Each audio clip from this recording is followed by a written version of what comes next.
Hi, this is Matt Saternus for Plugged In Golf, and in this video I'm going to review the new Wilson Staff D200 driver. Let's get plugged in.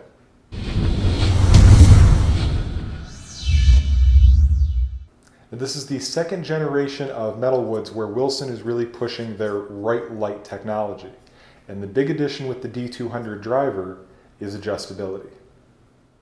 Now in terms of looks, this is a fairly average modern 460cc driver. It's a matte black crown, it's got a small alignment aid, a little bit of branding along the heel of the crown. But in terms of size, again, it's not really remarkable in any one dimension. It's not really long front to back, it's not really long heel to toe. It's a rounded, symmetrical shape.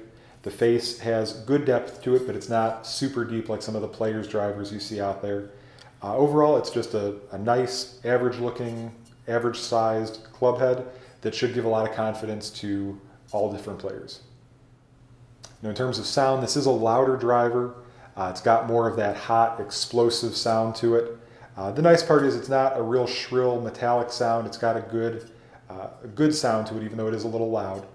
And the feedback is pretty good, particularly the auditory part of it. You're going to really notice that when you hit it centered, it sounds really good. And when you get off the center of the face, that sound gets a little bit just a little off is kind of the best way to describe it. It sounds a little bit dull, a little off pitch. So you get that sense of when you hit it flush and when you missed your mark. Now let's start with the new addition to the D200 line, which is the adjustability. Wilson has done this in a really simple, effective, smart way. The hosel has 6 settings on it, 3 different lofts, and then each loft has a draw setting. So this is a 10.5 degree driver. I can take this to 10.5, 9.5, or 11.5 degrees. And then all of those have a draw setting, which just is simply a more upright lie angle to promote that right to left ball flight. That's done really well. It's very simple. It's easy to understand and easy to use.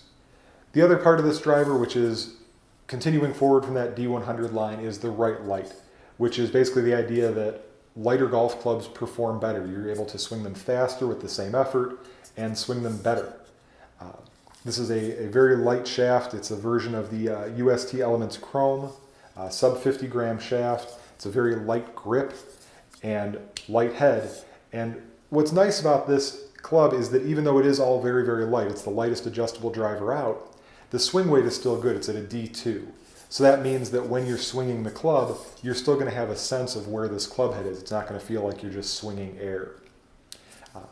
I will say that for me, and I'm an extreme case, moving to this did take some adjustment. I usually play a driver shaft that's about 30 grams heavier, nearly twice as heavy, a heavier head, a standard weight grip. So this required some adjustment, but after a little time I did find that I was swinging it with less effort at the same speed. When I put a little more effort into it, I could get my speed up a little bit higher.